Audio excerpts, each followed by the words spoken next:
That's exactly what I'm saying, because I think it makes a mockery of the women's game. If the focus on, now we just have to have people because of marketing and their intention, and they're not as talented, and we're not putting the best team out there. I honestly don't understand how some WNBA analysts think. What's actually going through their minds? How do networks like ESPN allow these kind of opinions to be broadcast? It's confusing, frustrating, and at times completely disconnected from reality. We just have to have people because of marketing and their intention, and they're not as talented. Molly Karam, a well-known host on ESPN, recently sparked major controversy with her comments about Caitlin Clark, one of the brightest rising stars in the WNBA. Her remarks didn't just raise eyebrows. They ignited a full-blown debate across the sports world.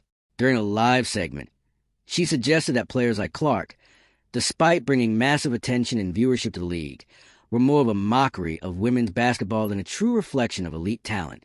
She implied that Clark's popularity was driven more by marketing than by actual skill. That take didn't sit well with fans, analysts, or players.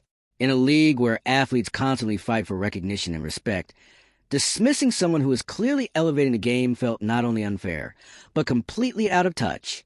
The backlash quickly turned into a larger conversation about bias in sports media, especially when it comes to how women's basketball is covered.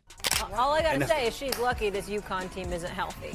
And that's a true statement. That's wrong, Molly. Monica? That's wrong, Molly. Molly, like it's five excuses. top players, it's excuses, am I right? Molly. It's excuses. Major injuries. You would not be saying that if it wasn't UConn. Major stars not playing. Listen, excuse me, go. It's her against Caitlin Clark. Stephen A. Ain't no excuses. Stephen you A. got there. Wait a minute. No, want to hear that now. Stephen A. Let me tell you, if Paige Georgetown Beckers, get back in the mix, I'm going to be insufferable. I'm just telling you that now. What? If Paige Beckers didn't basically miss 2 seasons, I don't know if we'd be talking about Caitlin Clark the way we are now. Caitlin Clark first exploded onto the scene during her college career at the University of Iowa.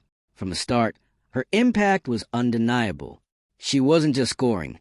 She was dominating games with elite shooting, deep-range threes, incredible court vision, and leadership. Night after night, she delivered performances that made headlines and broke records.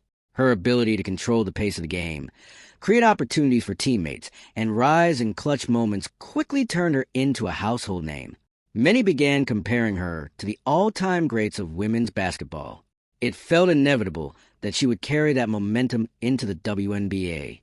But despite all that success, respect from certain parts of the media didn't come easy. That's what made Molly Karam's comments even more controversial. When she spoke about Clark, she didn't hold back. She argued that players like Clark weren't truly adding value to the league, but were instead drawing attention for the wrong reasons. According to her, the hype around Clark was more about marketability than real basketball ability. She even suggested that Clark's presence in the league undermined the integrity of the women's game, questioning whether she truly belonged among the best. For many, that wasn't just criticism. It crossed the line into disrespect. Despite all the noise, Caitlin Clark has stayed focused. She continues to perform, break records, and let her game do the talking. There's no back and forth, no distractions, just results. That's what makes her different. Instead of responding to critics, she answers on the court with confidence, composure, and consistency. But moments like this highlight a bigger issue, because this isn't just about one player or one comment. It reflects a pattern where some voices in the media are quick to downplay the achievements of female athletes, even when those athletes are clearly changing the game. And that's a conversation that's long overdue. One of the main arguments pushed by Molly Karam was that Caitlin Clark was bringing attention to the WNBA without actually improving the quality of play. That claim doesn't just miss the mark. It completely ignores reality. The WNBA has struggled for years to reach the same level of visibility as the NBA, not because of lack of talent, but because of limited media exposure and long-standing biases. So when a player like Clark comes in and draws massive attention to the league, that's not a problem. It's progress. Her impact isn't just about hype. It's about growth. Caitlin Clark is doing exactly what the league needs, bringing new fans, new energy, and a new spotlight. She's not just performing on the court at an elite level. She's also elevating the league's visibility off the court. But instead of recognizing that, Molly Karam framed that attention as something negative, as if popularity somehow takes away from the game. That mindset ignores a basic truth about professional sports. Viewership, marketability, and star power are essential for a league to grow. If Clark is attracting millions of new eyes while dominating on the court, then she's not hurting the WNBA. She's helping carry it forward. Another point that fueled the controversy was Molly Karam's stance on Caitlin Clark being left off USA women's national basketball team. Despite Clark's incredible college career and undeniable talent, she wasn't selected for international competition, a decision that already surprised many fans. But instead of questioning it, Karam openly supported the move and expressed approval of Clark being left off the roster. Clark, however, handled it with maturity. She stayed humble, acknowledged the level of competition, and made it clear she would continue improving with her eyes set on future opportunities, like the 2028 Olympics. That response said everything about her mindset. Yeah, I think I'm excited for the girls that are on the team. I know it's the most competitive team in the world, and I know it could have gone either way of me being on the team, me not being on the team. So, I'm excited for them. I'm going to be rooting them on to win gold. I was a kid that grew up watching the Olympics, so it'll be fun to watch them. What was your level of disappointment not hearing your name on the roster? Honestly, no disappointment. I think it just gives you something to work for. It's a dream. Hopefully one day I can be there, and I think it's just a little more motivation. You remember that, and hopefully in 4 years, when 4 years comes back around, I can be there. The reason behind that support, that Clark simply wasn't good enough for the international stage, left a lot of people confused. Because based on her performances, that argument just doesn't hold up.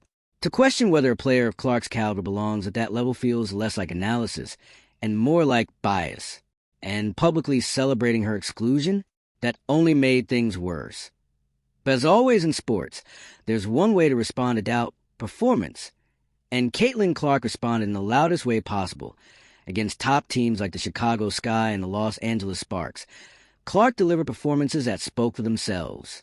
She showcased everything: elite scoring, high-level playmaking, and the ability to elevate her teammates. Triple-doubles, clutch shots, game-changing moments that it quickly became clear. This wasn't hype. This was greatness in real time. And not long after, even Molly Karam began to shift her tone, walking back earlier comments and claiming she never truly doubted Clark's talent. But by then, the message had already been sent, and Clark had already answered it. On the court, she later went on to praise Caitlin Clark as one of the best players in the league, a complete turnaround from her earlier stance. While it's good that Molly Karam eventually acknowledged Clark's talent, the sudden shift raised serious questions about the credibility of her original criticism. This wasn't just a one-off situation. It highlights a larger issue within sports media, especially in the coverage of women's basketball. Too often, analysts rush to make bold, sweeping judgments without fully understanding the player or the game itself. In Clark's case, the early dismissal of her abilities wasn't just unfair. It reflected a deeper problem in how female athletes are evaluated and discussed. Let's be honest with ourselves. If you want to vote for Angel Reese, just be honest for the reason why you're voting for her. Caitlin Clark leads all rookies in pretty much every statistic except rebounding. And Angel Reese is a big, and she should be beating most people in rebounds, but you escape the fact that she's collecting 2 or 3 of her own missed layups and hoarding those rebounds. Caitlin Clark has turnovers because her teammates are fumbling the ball. And yes, she does mismanage the ball at times, but people act like she's just giving the ball up every possession. Caitlin Clark affects the entire game. So if you're making a basketball decision, then Caitlin Clark is easily the Rookie of the Year. And if you want to vote for Angel Reese, or you say Angel Reese is Rookie of the Year, that's cool too. Just be honest about the reason why you think so. This kind of inconsistency doesn't just affect players. It damages the credibility of the entire WNBA. When media personalities constantly change their opinions, it creates confusion and weakens trust. Fans start to question whether analysts truly understand the game, or if they're simply chasing headlines and controversy. For a league that is still working to establish itself at the highest level, that kind of instability can be harmful. Biased or poorly informed commentary doesn't just stay on TV. It shapes how the league is perceived by the public. For players like Caitlin Clark, who are actively raising the level of competition and bringing new fans into the sport, this kind of coverage can be frustrating and damaging. Analysts and commentators play a huge role in shaping public opinion. In a growing league like the WNBA, that influence matters even more.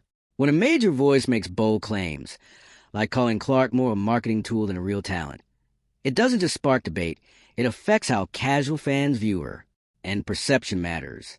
It can influence who people watch, who they support, and how seriously they take the league.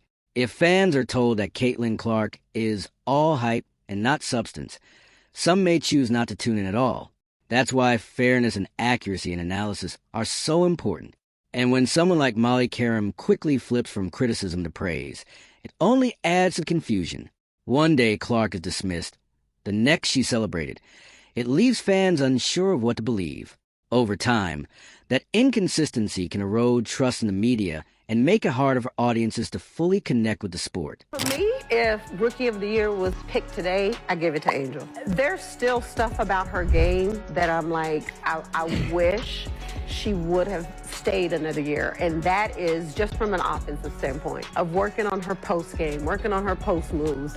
I do think that'll come with time. To me, the stuff that Angel brings is, one, she gonna play hard, period. No matter who they're playing. And Kenyon, you can speak to this. Rebounding is about effort, and I want it more than you, and I'm just going to go get it. That is the best part of Angel's game right now. I think she's averaging a double-double. 12 and that's 10. impressive. That's impressive for anybody, let alone a rookie, to come in and do that. Another name that has come up in this conversation is Sheryl Swoopes.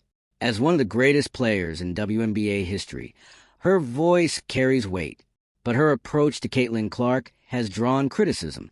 She has often been reluctant to fully acknowledge Clark's achievements, leading some fans to question whether there's a level of discomfort or even bias in how she views the new generation. At the same time, Swoopes has shown strong support for Angel Reese in the Rookie of the Year conversation. While both players have had impressive seasons, many fans believe Clark's performances, triple-doubles, clutch plays, and consistent impact have clearly set her apart. Ultimately, this debate reflects a bigger shift happening in the league. A new generation is rising, and with players like Clark redefining expectations, not everyone is adjusting at the same pace. In her rookie season alone, Caitlin Clark has already shattered expectations. She's broken multiple records and reached milestones that even some of the league's all-time greats didn't accomplish this early in their careers. That kind of success, especially at such a young age, can naturally create tension. When a new player rises this fast, it can feel like established legacies are being challenged. But regardless of the noise, Clark's production speaks for itself. She's delivered one of the most impressive rookie seasons in WNBA history, putting up elite numbers, recording multiple triple-doubles, and stepping up in clutch moments. What makes it even more remarkable is the situation she stepped into with the Indiana Fever, a franchise that had been struggling in recent years. Instead of fading under pressure, she elevated the team, leading, producing, and delivering when it mattered most. Her impact isn't just statistical, it's transformational. And at this point, her talent isn't up for debate. She's already established herself as one of the top players in the league. One of the most defining parts of Caitlin Clark's journey has been how she's answered criticism. Instead of responding with words, she's let her performance do the talking. Analysts who once questioned her, who label her as hype or a marketing-driven star, have slowly been forced to acknowledge what's actually happening on the court. Because the numbers don't lie. The performances don't lie. Clark isn't just a popular name. She's a legitimate superstar. And that's where the real frustration comes in. There's often a clear disconnect between some media narratives and the reality of the game. While certain analysts continue to push questionable takes, Clark continues to dominate against top competition. At some point, opinions have to catch up with performance, because what we're witnessing isn't hype, it's greatness unfolding in real time.